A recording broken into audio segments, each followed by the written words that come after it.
(1945년) 히로시마 나가사키 원자폭탄 투하 이후 국제적으로 금기시된 핵무기 사용. 하지만 최근 러시아 우크라이나 전쟁에서 푸틴 대통령이 핵무기 사용 금기를 깰 수 있다는 엄포를 놓고 있다. 그에 맞서 서방의 경고 강도가 높아지면서 전 세계는 새로운 핵 위협 시대를 우려하고 있다. 한반도에서도 최근 북한의 계속된 미사일 도발에 이어 중단했던 핵실험 가능성까지 등장하고 있다. 이러한 상황에서 평화를 지키기 위해 필요한 것은 무엇인지 고유환 통일연구원장을 통해 들어본다.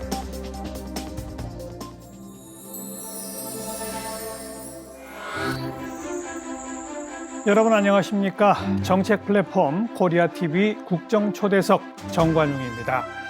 경제 위기, 감염병 위기 등 이 세계는 다양한 위기에 직면해 왔습니다만 최근 여기에 핵 위기가 더해졌습니다.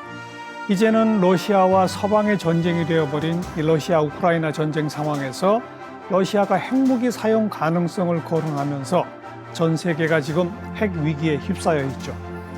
그러지 않아도 한반도에서는 연일 북한이 핵 무력을 강조하면서 대결 국면이 강화되고 있습니다. 하지만 우리가 전쟁에 휩싸일 수는 없습니다. 이러한 시기 평화를 위해서는 어떤 전략이 필요할지 전문가 이야기를 들어보기 위해 오늘 고유환 통일연구원장을 모셨습니다. 원장님 어서 오십시오. 네, 안녕하십니까. 방금 제가 시작하면서 단도직입적으로 얘기했는데 러시아가 핵무기 쓸 수 있을까요? 네, 핵무기는 인류에게 재앙을 초래할 수밖에 없는 그렇죠. 거의 종말 단계에서 쓸 수 있는 무기라고 볼 수 있겠는데요. 그러나 이제 2차 대전 때 미국이 실제로 일본에 두 발의 원자폭탄을 투하한 적은 있지만 최근에 러시아가 그걸 자꾸 언급을 네. 해서 그래서 핵무기를 사용한다는 것 자체는 인류 공멸의 위험까지 감수하는 그런 무리수이기도 하고요.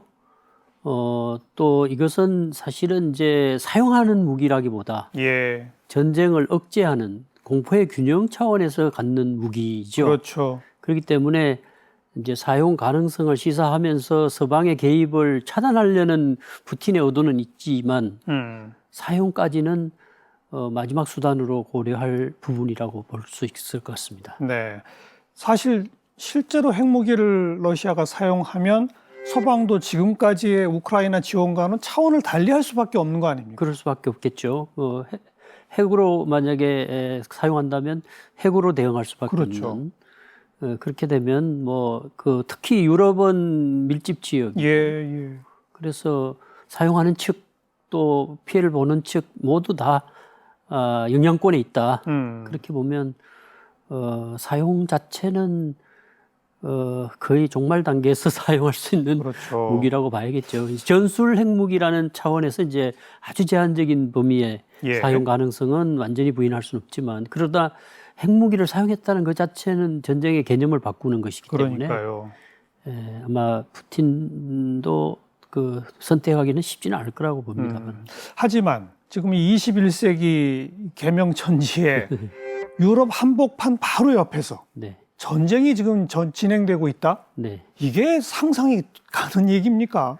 그렇습니다. 거기가 원래는 이제 구소련의 영토였고 독립국가 연합체제로 이제 분리 독립한 우크라이나인데 거기 이제 핵을 가지고 있던 나라인데 서방이 핵을 폐기하는 대가로 안전을 보장해 준다고 했었습니다. 그렇죠. 그런데 이제 크림반도 침공 때도 속수무책이었고 이제 또 그 일부를 러시아가 침략하는 데 대해서도 그동안 이제 서방 측이 수수방관하다가 이번에는 나토 차원에서 개입을 해서 막아야겠다. 그래서 결국은 이제 러시아가 일으킨 전쟁이지만 서방과 러시아 사이의 전쟁으로 장기화되는 그런 과정에 접어들었다고 할 수 있겠죠. 이제는 미국 단일 패권의 시대는 가고 신냉전의 시대라고밖에 부를 수 없죠. 완전히 이제 신냉전이라고 규정하기도 아직은 조금 이르고요. 흔히 말할 때 이제 신자유주의 이제 태조하고 각국별 민족주의가 강화되고 국가 우선주의도 강화되고 지정학의 귀환이라고 하는 이제 전쟁을 경험하면서 예. 그런 요소도 있고 미중 간의 패권 경쟁도 있고 있긴 하지만 그동안 이제 신자유주의를 통해서 형성된 상호전성 이게 과거 냉전 시대처럼 그렇게 진영으로 딱 갈려질 수가 없다. 서로 경제적으로 밀접하니까 네. 이제는. 그러니까 그 밑에 토대는 상당히 밀접하게 연계되어 예, 있기 예. 때문에 과거와 같은 방식으로 뭐 진영 논리로 딱 갈려서 냉전, 신냉전으로 이렇게 가기는 이미 구조화된 조건들이 쉽지는 않을 거다. 그래서 신냉전이라는 표현을 쓰긴 하는데 그리고 지정학이 귀환했다고는 하지만 아직도 단정할 수는 없는 단계다. 그러니까 과거의 냉전과는 다르지만 다르죠. 예. 그러나 진영 간의 정치, 군사, 심지어 경제, 과학기술, 바이오 분야에 이르기까지의 전면적 경쟁 관계 이렇게는 말할 수 있지 않습니까? 그렇죠. 그러니까 지금 이제 미중 간의 그래서 전략 경쟁이라고 예. 그러니까 패권 경쟁이라는 말을 잘 쓰지 않고 전략 경쟁이라고 지금은 쓰고 있죠. 그러니까 지금 뭐 상당한 수준에서 미국과 중국 사이에 상호전성이 있고 지금 뭐 무역 부분에서도 갈등을 하지만 사실상 무역 교역 규모는 중국과 미국 사이에 늘었습니다. 네, 네. 일본과 중국 사이도 늘었고요. 예, 예. 그 역설적인데요. 아이러니하네요. 예, 그게 이제 바로 그런 의존성이 이미 상당 수준에 높아져서 서서히 이제 정리를 해나갈 수밖에 없겠죠. 네. 그런데 바로 그 미국, 중국, 러시아 그 사이에 있는 한반도, 남북한 우리의 대외 정책이나 남북 정책을 펴기에는 여건은 매우 나빠지는 거 아닙니까? 그렇습니다. 뭐 한반도가 분단된 경위도 결국은 이제 강대국이 개입이 있었던 것이고 또 강대국 사이에 그런 갈등이 있으면 그게 바로 우리에게 영향을 줄 수밖에 없고 그래서 미중 간의 전략 경쟁이 본격화되는 과정에서 또 러시아의 그런 우크라이나 침공이 있어서 서방과 또 러시아의 갈등 그리고 코로나 팬데믹으로 인한 또 북한 스스로의 또 셀프 봉쇄까지 이런 것들이 결합돼서 남북 관계는 거의 지금은 그 차단된 상황이지 그렇죠. 않습니까? 그래서 지금 윤석열 새 정부가 자유, 평화, 번영에 기여하는 이제 글로벌 중추국가라는 그 우리 높아진 국가 위상에 맞는 국제적 역할을 하겠다. 그런 관점에서 이제 자유를 앞세우고 가치를 앞세우면서 이제 자유와 번영이라는 키워드로 지난번 이제 유엔 연설을 했었고 연설을 했고요. 그런 의미로 보면 지금 이제 그 높아진 위상에 맞게 역할은 하겠다고 하지만 여건은 녹록치 않다. 운신의 폭이 좁아든 거 네, 아닙니까? 그렇습니다. 그렇죠. 네, 그래서 그런 문제가 있고 또 북한 문제와 관련해서도 담대한 구상이라는 그 핵에 대한 문제와 관련해서 선비핵화를 고집하지 않고 북한이 비핵화 의지만 보이면 단계적으로 이렇게 그렇죠. 단계별로 그 인프라를 포함하는 과감한 대북 지원을 하겠다고 밝혀놓은 상황에서 이제 북한이 최근에 뭐 핵과 관련되는 여러 가지 활동들을 지속하면서 이 지역에서의 위기를 조성하고 있는 그런 상황이죠. 최근 잇따라 북한의 탄도미사일 발사와 멈췄던 7차 핵실험 재개 우려까지 한반도의 긴장이 급격히 높아지고 있다. 북한은 지난 30년간 국제사회의 지속된 반대에도 불구하고 핵과 미사일에 대한 집착을 버리지 않고 있습니다. 북한의 핵무기 개발과 고도화는 국제사회의 핵 비확산 체제에 대한 정면 도전입니다. 북한의 핵 문제는 한반도뿐만 아니라 전 세계를 긴장시키는 위협으로 지난 5일에는 유엔 안보리까지 소집돼 북한 미사일 발사 문제를 다뤘다. 북한의 비핵화는 한반도와 동북아 그리고 전 세계의 지속 가능한 평화에 필수적인 것입니다. 저는 북한이 핵 개발을 중단하고 실질적인 비핵화로 전환한다면 그 단계에 맞춰 북한의 경제와 민생을 획기적으로 개선할 수 있는 담대한 구상을 지금 이 자리에서 제안합니다. 하지만 이런 노력에도 상황은 달라지지 않고 있는데 한반도 평화를 지키기 위해 어떤 접근이 필요할까?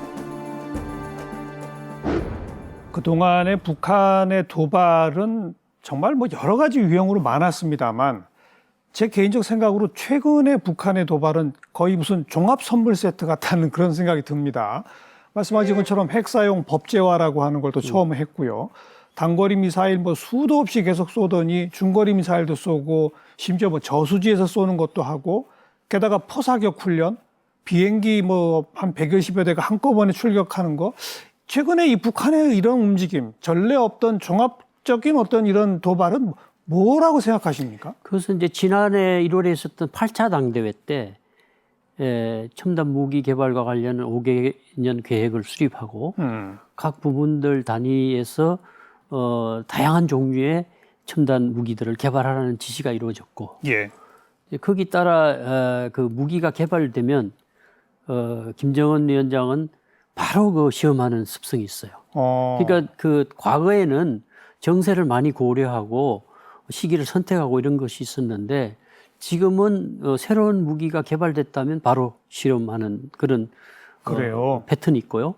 다만 이제 전략 도발, 이를테면 이제 싱가포르 합의에서 있었던 핵 실험과 ICBM 대륙간 탄도탄. 장거리 그 미사일 같은 경우는 그건 이제 전략 도발에 해당되기 때문에 좀 자제할 것이다. 그리고 한미 군사 연습과 함께 쌍중단 차원에서 동결시켜 놨던 부분인데요. 그렇죠. 근데 이제 그 부분에 있어서도 이미 이 ICBM급 화성 15, 17형은 이미 완성했다고 하고 대내적으로도 그 장면을 영상으로 제작해서 이제 주민들이나 이런 데 알려놓은 상황이고요. 이제 7차 핵실험은 아직 이제 카드로 가지고 있고 나머지 뭐 다양한 재래식에서부터 뭐 첨단 무기까지 이 모든 무기 체계들에 대한 그 개발 속도가 빠르게 진행되고 있다. 그리고 진행된 성과를 이제 보여준다. 이런 의미가 있는데 다만 이제 거기서 우리가 이제 간과할 수 없는 부분이 과거에는 핵은 미국용이다. 북미 적대 관계 산물이다. 그렇습니다. 이렇게 했는데 지금은 이제 그 대남 관계에 있어서도 대남 관계를 과거에 이제 민족 안에서 공조 차원에서 이걸 다루던 것을 이제는 대적 관계로 규정하고 이제 핵무기나 뭐 전쟁도 이 전쟁이 주적이다라는 개념을 세워놓고 대남 핵 사용 가능성을 열어두고 그렇죠. 그다음에 이제 그걸 법령화 해둔 맞습니다. 상황입니다. 그래서 단거리 미사일에 소형 핵탄두를 탑재해서 쏠 수 있다. 이거죠. 그래서 지금은 이제 우리 대한민국도 북한 핵 위협 안에 들어와 있고 또 그와 관련되는 여러 무기 체계들을 실험을 했기 때문에 국내적으로도 그와 관련한 그 공포의 균형을 어떻게 잡을 것인가를 둘러싸고 여러 이제 논의들과 또 그 거기에 관련되는 얘기들이 지금 오가고 있는 거죠. 뭐 우리도 전술핵을 배치해야 되는 거 아니냐, 뭐 미국과의 핵 공조를 어떻게 할 거냐, 뭐 이런 얘기들 아니겠습니까? 그렇습니다. 그러니까 이제 전술 핵무기 재배치 또 핵 공유 협정 미국과 그 다음에 이제 한국의 독자 핵 개발 이런 얘기까지 나오고 있는데 이제 그런 부분은 뭐 여러 가지 이제 전술적 논의가 필요한 부분인데요. 이제 전쟁 개념이 지금은 과거 그 91년 한반도 비핵화 공동선언 이전에 그 미국이 한반도에 배치했던 전술 핵무기 수준과 지금의 수준은 개념이 다릅니다. 그때는 심하면 이제 포병 부대에서도 전술핵을 투발할 수가 있었고 또 핵 배낭이라는 핵 배낭. 네. 맞아요. 예. 그래서 이제 그 전방에 그 당시에는 미군이 주둔하고 있었죠. 맞아요. 그러니까 이제 인계철선 차원에서 그 미군들도 보호하고 그런 차원에서 이제 전술 핵무기들을 한반도에 주둔을 시켜놓고 있었는데 지금은 그런 수준의 전쟁이 아니거든요.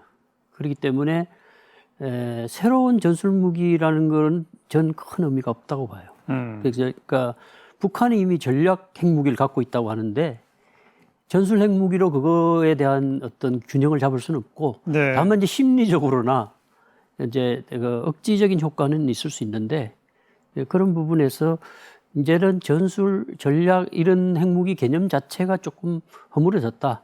왜냐하면 언제라도 상시 전개가 가능하기 때문에. 그렇죠. 예, 그러니까 저 잠수함이라든가 예. 또는 항공모함에 탑재해서 언제라도 한반도 수역에 전개가 가능하기 때문에 굳이 들여놓고 북한 핵을 인정하는 그렇죠.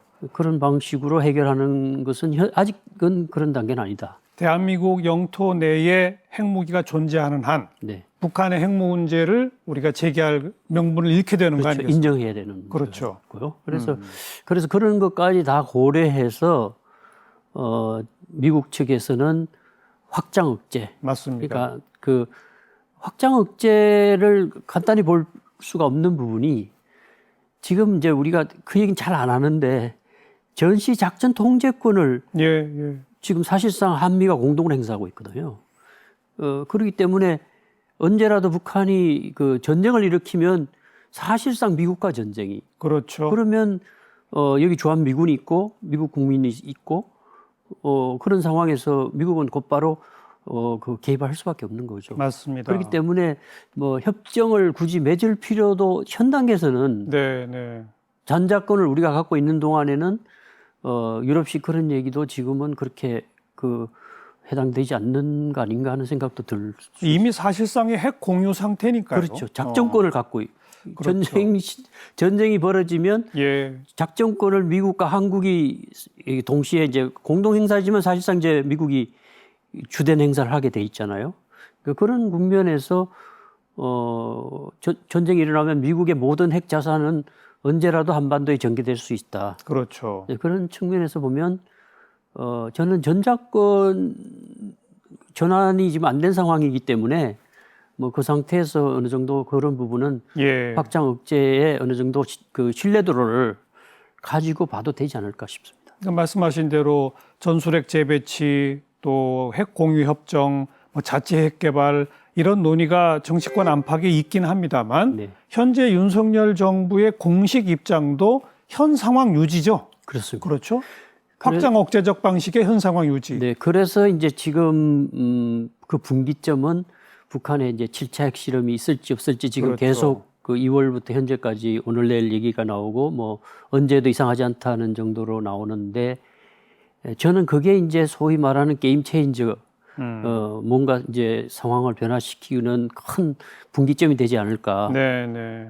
그러니까 지금 우리 노력을 여러 번 해왔던 것에 이제 종지부를 찍고 이제는 이제 북한에게 맞서는 공포의 균형을 잡는 쪽으로 이제 갈 수밖에 없는 그런 그 분기점이 되지 않을까 하는 생각도 있거든요. 그래서 지금 이런 논의들은 사실은 이제 북한이 이 김정은의 결단만 남았다고 하는 핵실험에 관련해서 북한이 신중하게 고려해야 할 사항이다.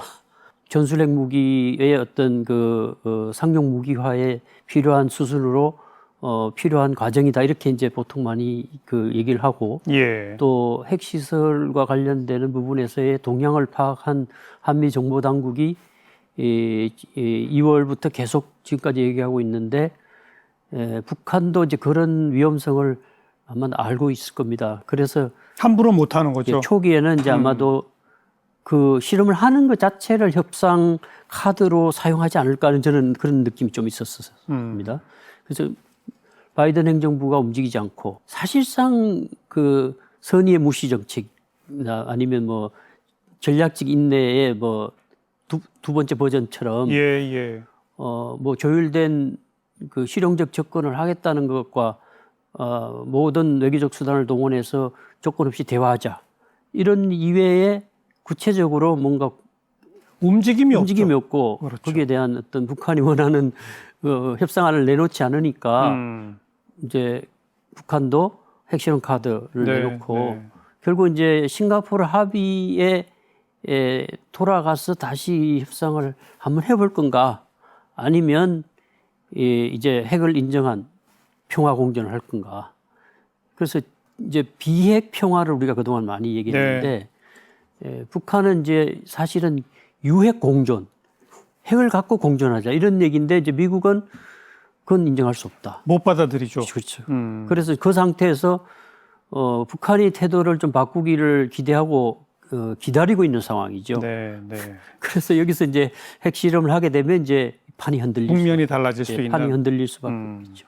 그 핵실험 카드를 좀 놔두고 제가 앞에 쭉 얘기한 뭐 거의 종합 선물 세트 같은 식의 뭐 표현이 아주 안 좋습니다만 선물이라는 용어는 안 좋습니다만 그런 그 동시다발적인 그 도발이라고 하는 게 어찌 보면 북한 입장에서 보면 이미 북한에 대한 유엔 차원의 국제사회 차원의 미국의 또 한국의 여러 가지 제재는 최고조에 가 있는 상태고 자신들이 그런 도발을 한다고 더 제재가 강화될 것도 없는 것 같고 게다가 코로나 때문에 자체 봉쇄를 하면서 이미 봉쇄는 봉쇄대로 하고 있는 상태니까 어찌 보면 그런 도발로 인해 자기들이 입을 피해는 없다 이렇게 판단할 수도 있는 그렇습니다. 거네요. 그래서 주한 미국 대사를 만날 기회가 있어서 예, 예. 자꾸 이제 그런 정보 판단을 하고 한다고 하는데 진짜 한다는 그런 증거나 혹은 시기를 어느 정도 확정하고 있냐고 물으니까 아마 올해 중에는 할 거다. 그런데 이제 북한이 손해볼 건 없다. 지금 방금 말씀하신 예, 예. 그런 논리를 펴시는 걸 제가 들은 적이 있는데요.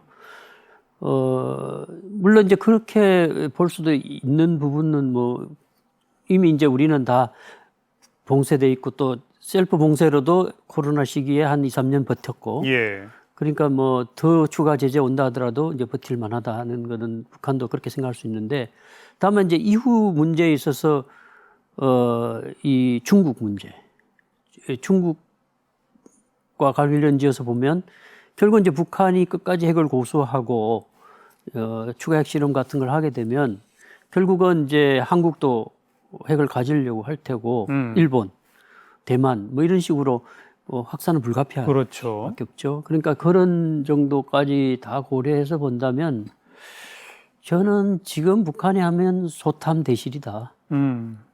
전략무기 가졌다고 해놓고 전술무기 갖고 그래서 이제 이 판을 완전히 바꿔서 과연 유리한 판으로 이걸 끌고 갈 수 있을까? 예, 예.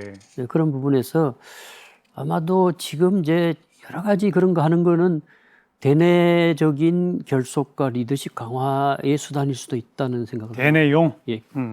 뭐 완전히 대내용이라고는 단정하면 안 될 것 같고요. 왜냐하면 이제 사실 매우 어렵지 않습니까? 경제적으로 어렵다면서요, 지금. 예. 그리고 김정은 집권 초기에 제1의 공약이 다시는 인민들에게 허리띠를 조여매지 않게 하겠다는 예. 거였는데요. 근데 10년 지났거든요. 근데 못 지키고 있잖아요. 그거 못 지키고 있고 뭐 군사적 성과 이외에는 내세울 성과가 없죠. 그러니까요. 그러니까 게다가 이제 코로나 때문에 더더욱 악화됐고. 네, 그래서 그런 부분들을 이제 하고 노동신문이라든가 뭐 방송을 통해서 대대적으로 보여주고 그래도 이제 이룩한 성과는 그 부분이고 그래서 군사적 성과를 경제적 성과로 이어서 이제 사회주의 전면적 발전을 이룩하자 그런 이제 내부 다지기 예, 예. 뭐 이런 의미도 있기 때문에 뭐 한미 군사연습에 맞대응하는 의미도 있고 그런 또 내부적으로 이미 이제 8차 당대회에서 한 지시에 따라서 이루어지는 일도 있고 또 대내적인 예, 예. 체제 결속도 있고 이 다양한 이제 목적들이 있기 때문에 그 핵실험을 한다라든가 이런 전략 도발의 경우는 그런 여러 가지 요소들을 고려해서 종합 판단하겠죠. 어느 시기에 선택을 할 것 같습니다.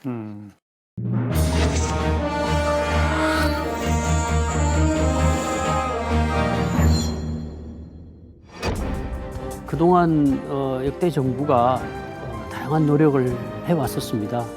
그렇지만 북한의 핵 능력 고도화를 우리가 막지 못했습니다.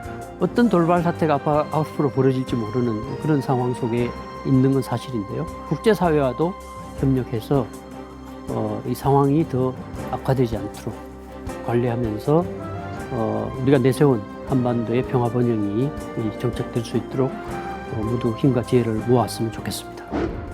긴장이 지속되고 있는 상황인데 이걸 이제 뭔가 국면 전환을 좀 가져와야 되지 않겠습니까? 그러자면 큰 틀에서는 먼저 미국의 이 한반도 문제에 대한 어떤 입장 또 전략 전술적 사원까지 정책이 좀 완성돼야 되는데 바로 지난 12일 날 바이든 행정부의 첫 번째 국가안보 전략이 발표되지 않았습니까? 근데 뭐 일각에서는 과거 트럼프 정부 때보다 북한에 대한 언급이 너무 적어서 정말 옛날처럼 전략적 인내, 어찌 보면 무시 전략으로 가는 거 아니냐 이런 얘기가 나오던데 주된 내용을 보시면 어떻습니까? 전략 보고서는 미국에서 그 말하자면 안보 전략이기 때문에 매우 중요한 보고서이고, 그래서 이제 큰 틀에서는 미중 간의 전략 경쟁과 예. 그 러시아에 대한 억제, 이게 초점이고, 그 다음에 이제 내부적으로는 그 미국 경제를 활성화시키기 위해서 이제 그 미국 국내 투자 유치, 예, 거기다가 이제 같은 생각을 하는 이 나라들 사이의 연대, 이런 뭐 세 가지 정도가 큰 그 축을 이루고 있는데, 한반도 문제나 북한 문제와 관련해서는 북한이 그 불법적으로 핵무기와 미사일을 계속 개발하고 있다. 그러니까 이게 확대되고 있다는 이제 현실을 그냥 적시하고, 예. 그 다음에 이제 완전한 비핵화를 위해서 가시적인 진주를 이룩하기 위한 외교적 노력을 하겠다. 어찌 보면 원론적인 수준이죠. 예, 거기다가 이제 확장 억제력을 강화하겠다. 이런 정도의 몇 줄밖에 나오지 않습니다. 그러니까요. 그래서 결국 이제 미국의 현재 수준에서 전략적 우선순위가 한반도가 좀 밀려 있다. 그렇죠. 예, 그러니까 지금 이제 뭐 과거에도 두 개의 동시 전쟁이 어렵다라든가 뭐 이런 얘기 있었지 않습니까? 지금 우크라이나 전쟁을 하고 맞아요. 있고, 그 밖에도 뭐 이란 문제라든가 뭐 이런 여러 가지 또 현안들도 있고, 그러다 보니까 생각보다는 한반도에 대한 언급이 적죠. 적고 원론적이었다. 그렇다면 당분간은 북미 대화의 전격적인 재개 이런 거 기대하기 어려운 상황이에요. 지금 봐서는 뭐 그렇죠. 어려울 것 같고요.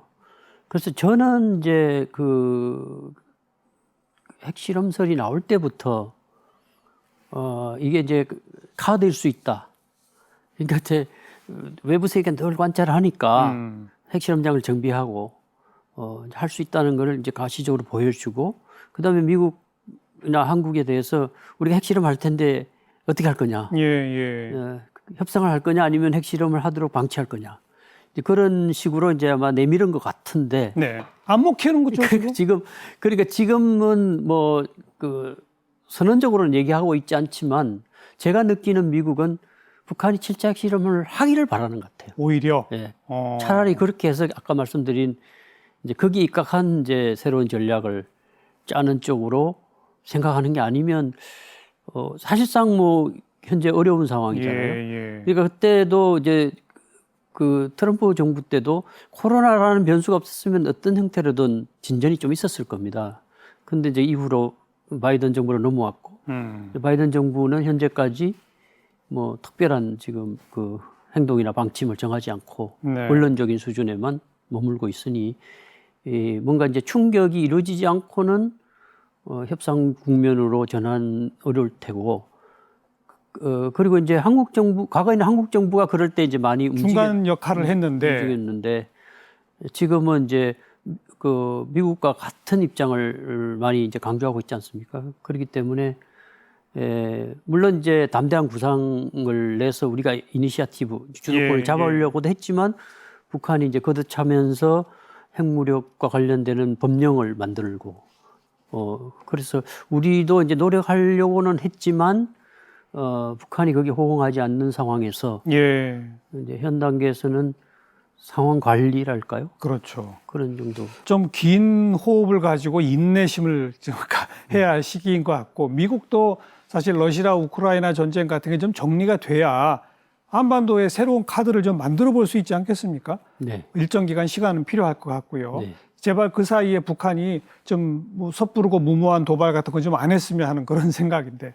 자, 우리 통일연구원 요즘 특별히 집중하고 계신 이슈가 뭡니까? 얼마 전에는 한반도 정세와 새로운 대북 정책의 모색에 대한 세미나도 하셨던데, 좀 뭐 그때는 이제 담대한 그 구상이나 제안들이 있었고, 그래서 뭐 그 아이디어를 좀 모아보고 또 새 정부가 가야 할 방향에 대한 그 논의들이 있었는데요.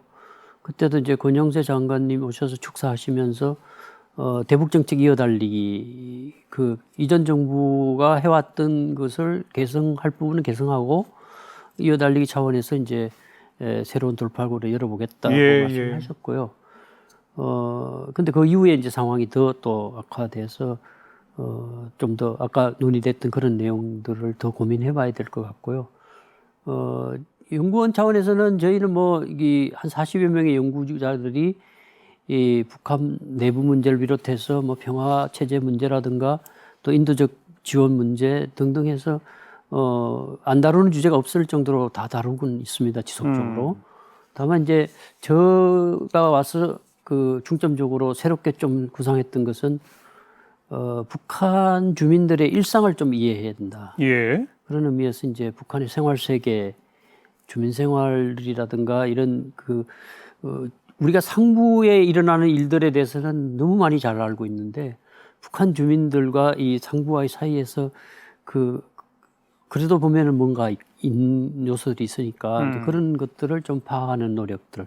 그건 이제 통일을 대비해서도 그렇고요. 예. 그런 연구들을 중점적으로 하고 있습니다.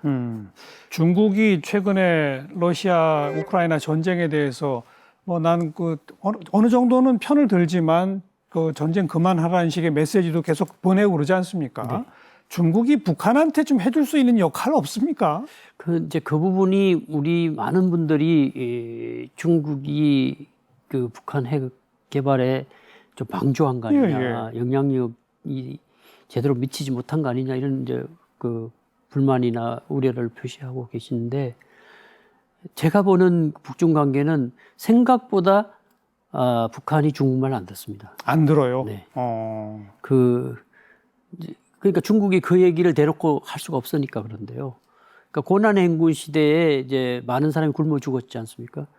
그럴 때 중국 도움을 받았으면 굶어 죽지 않아도 되는데 그때 제가 물어본 관계자, 북측 관계자는 우린 중국도 못 믿습니다. 이렇게. 그러니까 이제 북한 정권이 수립된 근거가 중국으로부터 오랫동안 그 주종 관계를 끊고 자주적인 정부를 세웠다고 하는데 다시 그게 굴복하는 거는 정권의 정체성과 문제가 있다고 봅니다. 네, 네.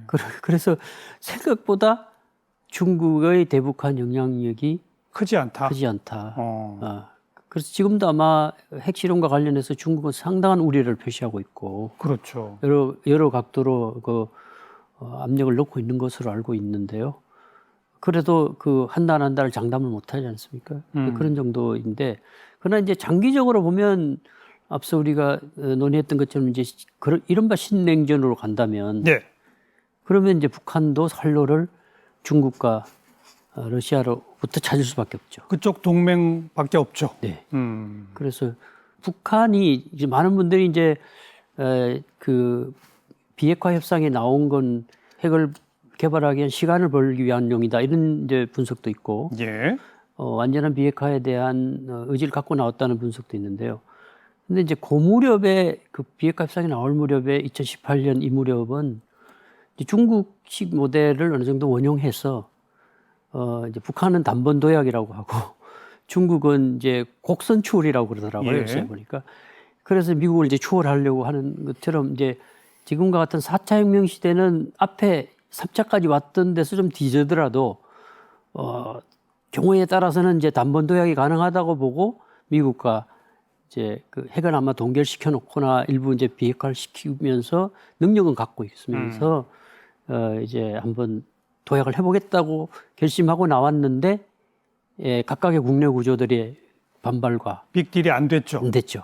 그러다 보니까 이제 다시 그러면 원래 50년대식 전통 방법으로. 그러니까 지금 뭐 한심하게 돌아간 거죠, 다시. 그래서 이 국면에서 이제 그 50년대식 방식으로 계속 고군분투해보느냐, 아니면 한 번 더 협상의 기회를 찾아서 그 못한 걸 이루어서 다시 한번 도약하느냐, 이런 기로에 서 있죠, 북한도. 매우 어렵습니다만 다시 한번 그래도 대화와 협상을 통한 평화적 문제 해결의 길이 열리기를 좀 간절히 기대를 해보겠습니다. 마지막으로 우리 카메라를 보시고 한반도 평화에 관심 갖는 우리 국민들께 한 40초가량 한 말씀 주시기 바랍니다. 그동안 역대 정부가 다양한 노력을 해왔었습니다. 또 정권이 바뀌는 데 따라 또 새로운 어떤 시도들도 있어 왔고요. 그렇지만 북한의 핵 능력 고도화를 우리가 막지 못했습니다. 그래서 지금은 이제 권영세 통일부 장관 정부께서도 대북 정책 이어달리기 차원에서 그동안 해왔던 노력의 연장선에서 그 남북 관계를 풀어보겠다는 그런 이제 의지를 밝힌 상황입니다. 그 밖에 이제 여건은 좋지 않지만 상황 악화를 막는 노력이 무엇보다 중요하다. 그러니까 그 과거의 경험에 비춰보면 돌발 사태 때 어떤 대응을 하느냐에 따라서 이후 정세를 결정할 수밖에 없다는 겁니다. 그래서 지금 이제 우리가 오늘도 논의된 것처럼 어떤 돌발 사태가 앞으로 벌어질지 모르는 그런 상황 속에 있는 건 사실인데요. 이럴 때 이제 정부가 다양한 어떤 돌발 사태에 대한 사전 그 매뉴얼을 만들어 놓고 당황하지 않고 제때 대응하는. 그래서 상황 관리를 어떻게 잘 하면서 또 다음으로 이어가느냐 이런 문제가 이제 중요하다고 보고요. 그런 전략적 관리를 하려면 그동안 이제 우리가 미국 일변도로 봐왔는데 이제 그 EU, 유럽 연합 같은 나라들이라든가 아세안 등 그 국제사회와도 협력해서 이 상황이 더 악화되지 않도록 관리하면서 우리가 내세운 한반도의 평화 번영이 정착될 수 있도록 모두 힘과 지혜를 모았으면 좋겠습니다. 네. 그리고 북한의 김정은 위원장은 정말 이 민족 공동의 번영이라는 방향에서 획기적인 결단 이런 걸 좀 내려주기를 계속 우리가 촉구를 해야 되겠죠. 자, KTV 국정초대석 오늘은 고유한 통일연구원장과 이야기 나눴습니다. 원장님 오늘 고맙습니다. 네, 감사합니다. 다음 시간 또 뵙겠습니다. 안녕히 계십시오.